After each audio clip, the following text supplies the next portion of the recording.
Apple has threatened to remove services such as FaceTime and iMessage from the UK rather than weaken security features. If new government proposals are enacted, the government is working on updating the 2016 Investigatory Powers Act, which could mean that it could require tech firms to clear new security features with the Home Office before they're released to customers. So how serious is this Apple threat? That's a question I asked our technology editor Zoe Kleiman.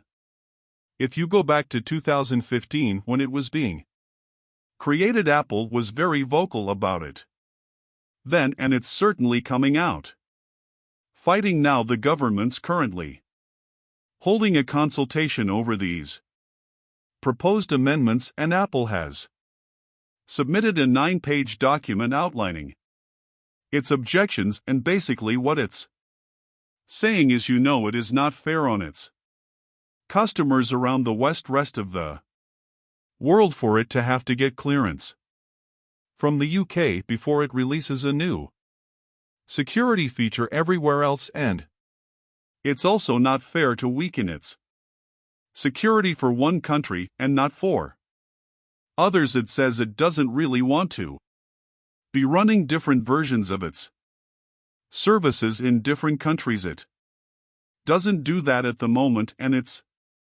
not going to start doing it now. So what it is saying is, if these changes come in, rather than go down that route, it will just pull the services altogether.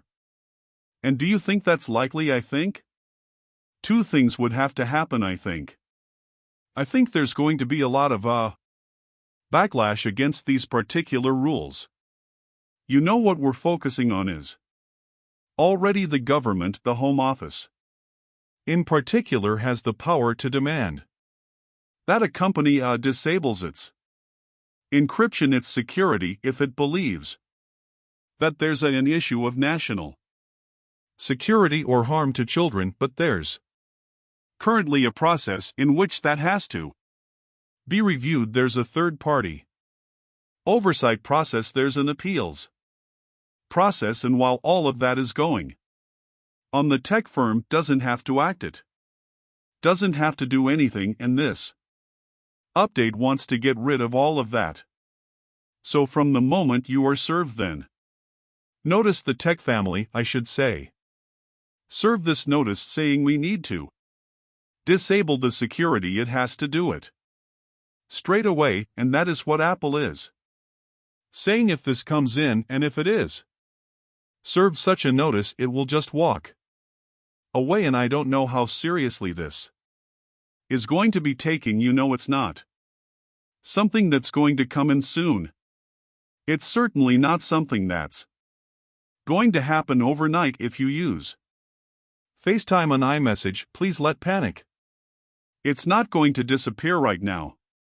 But I think what we are starting to see, there's been a lot of regulation that's come the way of these tech firms from the UK government particularly, and I think we are now starting to see these tech phones say, okay, we have been reasonable, but you can't hold our product around the world. You can't prevent us from doing what we want to do with our product around the world. Apple says security is an absolutely essential part of what it offers. It's what its customers come to us for, and it's not prepared to weaken what it's offering to its global customers. If you like